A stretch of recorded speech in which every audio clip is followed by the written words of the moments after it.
Hello everyone, welcome to the channel. PCS RO मुख्य परीक्षा 2025 के एक्सपीरियंस देखेंगे। आज के स्पेशल टास्क का सलूशन। और ये टास्क पूछा गया था, आपको एक ऐसे दिया गया था। ये काफ़ी चर्चित ऐसे है और टॉपिक भी है।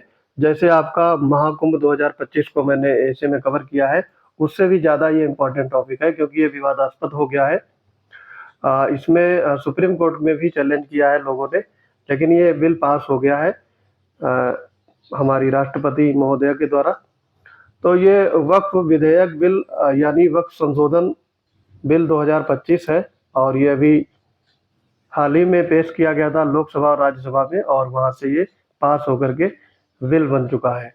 तो इस पर ऐसे लिखने को दिया गया था। हमारे पेड बैच के एस्पिरेंट हैं उमेश बंसल ने इसको लिख करके भेजा है। तो आइए देखते हैं इनके ऐसे का एनालिसिस करते हैं, इन्होंने कितना यहाँ पे सटीक लिखा है या फिर इनके ऐसे में क्या गड़बड़ी है। तो वीडियो को शुरू से लेकर के अंत तक जरूर देखे करिए, क्योंकि फीडबैक इससे का या भी किसी भी मेंस पेड कॉपी का बाद में दिया जाता है। इसलिए वीडियो को शुरू से लेकर के अंत तक जरूर देखें ताकि आपको पता चले कि इससे फीडबैक क्या मिला है, इनको क्या क्या सुधार करने की आवश्यकता है। आप भी हमसे जुड़ सकते हैं। पीसीएस या फिर आरओ मेंस बैच यहाँ पर चल रहे हैं।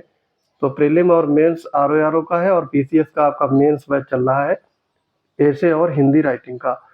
तो इन दोनों में आप जुड़ सकते हैं। इसके लिए आपको पीसीएस वंडर टेलीग्राम चैनल से जुड़ना होगा, वहां पर इन सारे बैच की डिटेल उपलब्ध रहेगी। तो आइए बढ़ते हैं आज के लेक्चर की तरफ। देखो, ये लिखते हैं सबसे पहले ऐसे में आपका भूमिका लिखना होता है, प्रस्तावना बोलते हैं आप। तो इंट्रोडक्टरी पार्ट देखेंगे। भारत एक बहुधार्मिक और सांस्कृतिक विविधता वाला देश है। ठीक बात है। जहाँ विभिन्न समुदायों की सामाजिक और धार्मिक आवश्यकताओं की पूर्ति के लिए अनेक संस्थाएं कार्य करती हैं।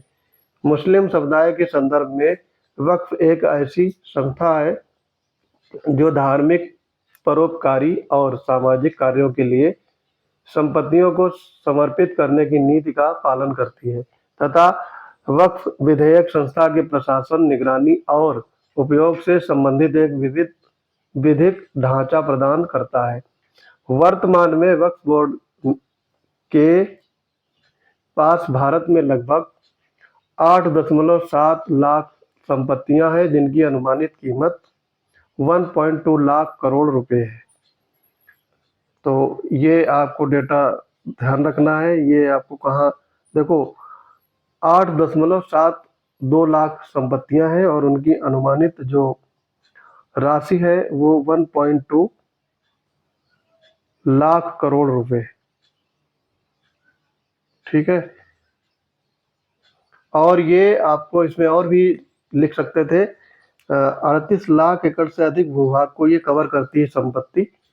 तो ये चीज इसमें भी मेंशन किया जा सकता था। और यहाँ पर जो डेटा इन्होंने दिया है कि ये 8.7 लाख संपत्तियां हैं, और अनुमानित जो राशि बताई है वो यहाँ पर कम बता दी है। ये है 4.2 लाख करोड़ रुपए, इसके आसपास है। तो ये डेटा आप एक बार देख लेंगे तो सही रहेगा, क्योंकि ये डेटा आपको अगर लिख रहे हैं, कोई भी डाटा अगर आप लिखते हैं कहीं से भी, तो वो सटीक होना चाहिए, अन्यथा उसको ना लिखें तो ज़्यादा सही है। लेकिन अगर डाटा लिखेंगे तो सटीक लिखेंगे।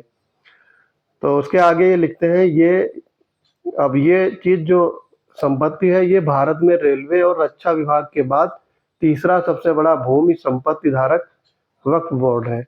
तो ये लाइन बहुत ठीक है। तो ये आपका हो गया प्रस्तावना। तो यहाँ पर ये जो संपत्ति है ये ठीक है, लेकिन इसके अलावा जो लिखा है इसकी अनुमानित कीमत, ये इसको आप देख लेंगे, इसको सटीक करेंगे, क्योंकि ये 1.2 लाख से ज्यादा है। 1.2 लाख करोड़ से ये रुपये ज्यादा है। तो इसको एक बार देखेंगे। इसके बाद देखते हैं मुख्य विषय में इन्होंने क्या लिखा है। भारत में वक्फ की परंपरा मुगल काल से संचालित रही है। अकबर, शाहजहां एवं औरंगजेब आदि शासकों द्वारा अनेक मस्जिदों, मदरसों और धर्मार्थ संस्थाओं के लिए वक्फ संपत्तियों को समर्पित किया गया था। वहीं आगामी चरण में ब्रिटिश काल में भी वक्फ की संपत्ति या संस्था की निष्क्रियता, यहाँ पर निष्क्रियता को सही लिखेंगे, ये होता है आपका निष्क्रियता। छोटी की मात्रा लगेगी यहाँ पे, बड़ी की लगा दिया है। से वक्फ की संपत्ति पर अवैध कब्जे हो गए और पारदर्शिता में कमी आई। ब्रिटिश सरकार द्वारा अव्यवस्था में सुधार हेतु वक्फ अधिनियम 1923, 1939 एवं भारत सरकार द्वारा 1954। ठीक है, तो यहाँ पर एक और था मुस्लिम वक्फ वैधीकरण अधिनियम 1913, तो वो भी लिखना चाहिए यहाँ पे, ये मिसिंग है। 1913 में भी एक संशोधन हुआ था या वैध अधिनियम बनाया गया था, और ये अधिनियम मुसलमानों के अपने परिवारों और वंशजों के लाभ के लिए बनाया गया था। भारत सरकार द्वारा 1954 में लाया गया। तो 1954 में जो लाया गया है वो इनका सबका जो अर्लियर प्रीवियस थे जितने भी इनका संशोधन किया गया था, परंतु वक्त संपत्तियों के संरक्षण और पारदर्शिता प्रबंधन में कोई संतोषजनक सुधार नहीं हुआ। ठीक है, मुख्य विषय का पहला जो ये पैराग्राफ लिख रहे हैं, ठीक है। दूसरा है भारत सरकार द्वारा वक्फ संपत्तियों के प्रभावी रूप से प्रबंधन हेतु वक्फ अधिनियम 1995 पारित करके प्रत्येक राज्य में राज्य वक्फ बोर्ड की स्थापना की गई। तो देखो पहले क्या आया था, मुसलमान वक्फ वैधीकरण अधिनियम 1913 में आया था, फिर मुसलमान वक्फ अधिनियम 1923 में, और मुसलमान वक्फ अधिमान्य अधिनियम 1930 में आया, फिर वक्फ अधिनियम 1954 में। इन सबको संशोधित करके एक बनाया गया था वक्फ अधिनियम 1995। ये प्रत्येक राज्य में राज्य वक्फ बोर्ड की स्थापना अनिवार्य करके राज्यों के बोर्डों की निगरानी के लिए केंद्रीय वक्फ परिषद का गठन किया गया। ये कब किया था, 1995 में। 1995 अधिनियम के अंतर्गत वक्फ संपत्तियों का सर्वेक्षण और पंजीकरण अनिवार्य, वक्फ बोर्डों की संपत्ति के प्रबंधन का अधिकार, वक्फ संपत्तियों पर अवैध कब्जा अपराध माना, वक्फ अधिकरण स्थापना वादों के त्वरित निवारण हेतु की गई तथा वक्फ निधियों के उपयोग में पारदर्शिता और लेखा परीक्षा को प्रभावी बनाया गया। 2013 में संशोधित प्राविधानों के अनुसार वक्फ संपत्तियों पर अवैध कब्जा हटाना विधिक रूप से अनिवार्य, वक्फ संपत्तियों का क्रय विक्रय वक्फ बोर्ड की अनुमति बिना नहीं होना, राज्य वक्फ बोर्ड में एक महिला प्रतिनिधि की नियुक्ति अनिवार्य की गई, अवैध कब्जा संपत्ति की क्षति और भ्रष्टाचार के मामलों में कठोर दंड प्रावधान जोड़ा गया। तो ये भी ठीक लिखा है इन्होंने मुख्य विषय में। इसके आगे देखते हैं, उपरोक्त विधिक प्रावधानों के उपरांत भी वक्फ बोर्ड द्वारा अनियमितताओं यथा किसी भी संपत्ति को वक्फ संपत्ति घोषित करना, वक्फ बोर्ड द्वारा पारित आदेश में अपील न्यायालय में करना प्राविधानिक नहीं होना, बोर्ड में समस्त सदस्य मुस्लिम समुदाय से होना, आय दुरुपयोग और भ्रष्टाचार के साथ वक्फ संपत्तियों का सही उपयोग नहीं होने पर वांछित लाभ में कमी होना तथा आर्थिक पारदर्शिता की कमी के कारण बोर्डों की लेखा परीक्षा नहीं होने से समुदाय का कोई उत्थान सकारात्मक रूप से नहीं हो सका। ठीक पैराग्राफ लिखे हैं। इसके बाद में ये सारी ये कारण बता रहे हैं जिससे ये खामियां हैं, जो कमियां हैं, लेकिन इनको बाद में रखना चाहिए था। पहले थोड़ा सा इसके बारे में इलेबोरेट करते, सकारात्मक चीजें पहले रखनी है, उसके बाद में नकारात्मक चीजें रख करके फिर उसमें इम्प्रूवमेंट दिखाना है। तो ये ऐसे का लिखने का सटीक तरीका है। फिर नेक्स्ट पैराग्राफ में ये लिखते हैं, वर्ष 2024 में जगदम्बिका पाल सांसद लोकसभा की अध्यक्षता में गठित समिति द्वारा वक्फ संशोधन विधेयक 2025 में अनेक सुधार प्रस्तुत किए गए, यथा वक्फ बोर्डों में गैर मुस्लिम सदस्यों का समावेशन, वक्फ संपत्तियों की स्पष्ट परिभाषा, महिलाओं के विरासत अधिकारियों की रक्षा, वक्फ संपत्तियों का सर्वेक्षण जिलाधिकारी स्तर से होना तथा वक्फ न्यायाधिकरणों में पूर्व अथवा वर्तमान न्यायालय के न्यायाधीश को अध्यक्ष बनाकर मुस्लिम कानून के विशेषज्ञ की अनिवार्यता को समाप्त किया गया। ठीक बात है ये, और यही इसका अंतर है। पहले वाले जो वक्फ बोर्ड बना था इससे लेटेस्ट वाला है 1995 में, उसके बाद में उसका अपडेटेड वर्जन है। इसमें सरकार ने बहुत सारे सुधार किए हैं, तो वो चीजें यहाँ पर लिख सकते हैं कि क्या क्या सुधार हुए हैं। ठीक है, पहले वाले से और अब में अंतर क्या है, ये चीज़ दिखाना बहुत ज़रूरी है। यही संशोधन विधेयक 2025 है। तो इसमें इनको ये जैसे जो प्रस्तावित संशोधन उद्देश्य वक्फ अधिनियम 1995 की कमियों को दूर करना और 2013 के जो संशोधन अधिनियम द्वारा पेश की गई विसंगतियों को दूर करना, ये मेन थीम या मेन टॉपिक या मेन उद्देश्य है इसका 2025 के वक्फ संशोधन अधिनियम जो बिल बना है, वक्फ संशोधन बिल 2025, उसका ये मेन उद्देश्य है कि जो 2013 में खामियां थी और 1995 जो विसंगतियां थी उनको दूर करना। ठीक है, ये सारी चीजें। अब ये इसमें कंक्लूजन लिखते हैं, निष्कर्षता वक्फ प्रणाली मुस्लिम समुदाय की सामाजिक, आर्थिक, धार्मिक और शैक्षणिक विकास में महत्वपूर्ण है। यहाँ पर आर्थिक भी लिखना चाहिए था। परंतु वक्फ बोर्डों में व्याप्त भ्रष्टाचार, अनैतिक रूप से सामान्य संपत्ति पर अवैध कब्जे और सार्वभौमिक प्रतिनिधित्व अभाव के साथ एक पक्षीय नीति संचालित थी। परंतु वक्फ संशोधन अधिनियम 2025 को 8 अप्रैल द्वारा प्रभावी रूप से लागू करके अल्पसंख्यक और सामान्य लोगों के मध्य मतभेदों, संपत्ति विवादों में कमी के साथ न्यायालय में विधिक रूप से विवादों का तर्क संगत समाधान होगा। साथ ही वक्फ संपत्तियों का वास्तविक रूप से प्रयोग और आय में पारदर्शिता से अल्पसंख्यक मुस्लिम वर्ग का सामाजिक, आर्थिक और धार्मिक रूप से सशक्तिकरण तथा विविधता में एकता की भावना मजबूत होगी। तो कंक्लूजन भी ठीक है।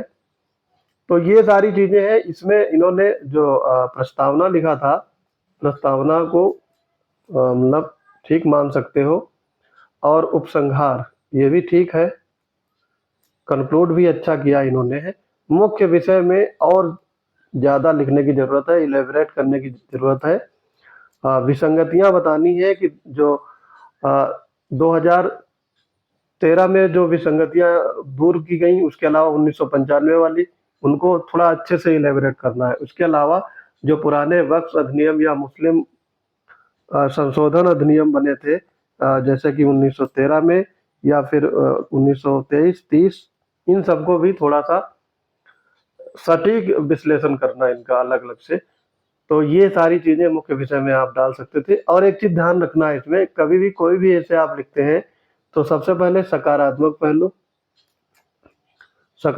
पहलू लिखेंगे और उसके बाद में नकारात्मक पहलू, और फिर देन उसका समाधान। ये आपका मेन थीम होना चाहिए किसी भी ऐसे का। ये चीज है, ये अगर टारगेट करके चलेंगे तो ऐसे में आपको अच्छे मार्क्स मिलेंगे। इसके अलावा एक चीज और ध्यान रखनी है, जैसे कोई भी ऐसे आप लिख रहे हैं तो उसमें आप अपने शब्दों का तो प्रयोग करते ही हैं, अपने ओन शब्द लिखते हैं, बुकिश नहीं लिखना है आपको। दूसरी एक चीज है, शब्द सीमा का भी ध्यान रखना है। जैसे प्रस्तावना में आप लिखते हैं तो प्रस्तावना में आपको 100 से 120 शब्द लिखने हैं, इससे ज्यादा आपको प्रस्तावना नहीं लिखनी है। मुख्य विषय में आप जोड़ सकते हैं, जैसे मुख्य विषय में आप 450 से 500 भी लिख सकते हैं, चलेगा। पीसीएस वाले खासकर ध्यान रखेंगे, यहाँ पे 450 से 500 के आसपास लिखना है। और फिर है उपसंहार में, आपको भी जितना आप उपसंहार में लिखेंगे उतना ही प्रस्तावना में लगभग बराबर ही होता है, तो 100 से 120 शब्द यहाँ भी ऐड कर सकते हैं। तो शब्द सीमा का ध्यान रखते हुए, और आपका ऐसे एक फ्लो में चलना चाहिए। जैसे प्रस्तावना में भूमिका में आपकी जो इंट्रोडक्टरी पार्ट रहता है ऐसे का शुरुआत, तो इसके बाद में पैराग्राफ वाइज आपको ये छांटना है कि सकारात्मक पहलू पहले लिखने हैं, फिर नकारात्मक उद्देश्य भी अगर है तो, या फिर कारण, वो तो ऐसे पे डिपेंड करेगा कि आप ऐसे किस टाइप का या कौन सा ऐसे किस टॉपिक पे लिख रहे हैं। समाधान लास्ट में लिखेंगे, और समाधान आपको कंक्लूजन में ही बताना है। उपरोक्त को लेकर के फिर समाधान आप कंक्लूड करेंगे। तो यहाँ पर उमेश बंसल को, ये आर के स्टूडेंट हैं 40 में से, इनको 29 मार्क्स आराम से मिल सकते हैं इस ऐसे में। थोड़ा सा इन्होंने मेंस जो टॉपिक है, जैसे जो मुख्य विषय होता है उसमें और थोड़ा अच्छा से लिखना क्या जरूरत है। तो 30-32 नंबर आप आराम से पा सकते थे, 2-3 मार्क्स और बढ़ जाएंगे, आगे अच्छे से इलेबरेट करेंगे। तो बाकी कैंडिडेट ध्यान देंगे, जो लोग ऐसे नहीं लिख पा रहे हैं या फिर किसी वजह से वो ज़्यादा बिजी हैं या वर्किंग है, तो वो ये सारे वीडियो ध्यान से देखा करिएगा। जितने ज़्यादा आप वीडियो देखेंगे उतना ही ज़्यादा आपको इम्प्रूवमेंट मिलेगा, और कम से कम 1-2 ऐसे वीकली अगर लिखें तो ज़्यादा अच्छा होगा। सैटरडे, संडे, वीकेंड काफ़ी लोगों की छुट्टी रहती है, तो उसमें भी आप ऐसे लिख सकते हैं। इसके अलावा हमारे पेड बैच से जुड़ सकते हैं। तो आरओ का आपको प्रीलिम और मेंस दोनों पेड बैच चल रहे हैं इस समय। तो इनमें दोनों में टास्क दिए जाते हैं। मेंस में अभी टास्क 2 दिन में एक दिया जा रहा है, क्योंकि प्रीलिम पे ज़्यादा फोकस करवाया जाता है। तो ये तो आपका आरओ में है, और पीसीएस में आपके निबंध और हिंदी का दोनों का कंबाइन बैच भी है और अलग-अलग बैच भी हैं, तो इसको भी ज्वाइन कर सकते हैं। फीस काफ़ी कम है, तो फीस की ज़्यादा टेंशन नहीं लेना है, क्योंकि मेरा उद्देश्य है ज़्यादा से ज़्यादा लोगों को जोड़ना। तो यहाँ पर देखो, जुड़ने के लिए आपको पीसीएस वंडर टेलीग्राम चैनल से जुड़ना होगा। वहाँ पर आप इन सब पेड बैच की डिटेल प्राप्त कर सकते हैं या फिर मुझे मैसेज कर सकते हैं। इसके अलावा अगर कोई क्वेरी है तो आपका कमेंट बॉक्स में स्वागत है, वहाँ पर अपने सजेशन, क्वेरी छोड़ सकते हैं और बता सकते हैं। बाकी फीडबैक भी दे सकते हैं कि वीडियो आपको कैसे लग रहे हैं, पसंद आ रहे हैं कि नहीं। तो ये सारी चीज़ें बता सकते हैं, और आपको किस टॉपिक में वीडियो चाहिए ये भी आप बता सकते हैं, क्योंकि ये सारे बर्निंग टॉपिक है। जैसे वक्त संशोधन अधिनियम हो गया, महाकुंभ हुआ था अभी हाल ही में, महाकुंभ संपन्न हुआ था 2025, ये दोनों 2025 की घटना है।